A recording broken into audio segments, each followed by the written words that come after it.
Did you know that Finland's most famous murder case took 44 years to solve and then became unsolved again? In 1960, 4 teenagers went camping at Lake Bodom for a fun weekend. They set up their tent by the water and went to sleep, but only one of them would wake up alive. Niels Gustafsson found himself covered in blood. His girlfriend and 2 friends brutally murdered beside him. He was badly injured but somehow survived. Police searched the entire lake for the murder weapon. They never found it. For decades, they had suspects. A violent local man who confessed then took it back, a soldier with trauma, even other campers.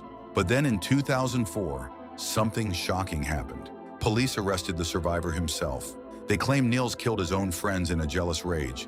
After a dramatic trial that gripped Finland, he was found not guilty. But here's what makes this case truly haunting. If Niels didn't do it, then someone got away with triple murder. And they're still out there.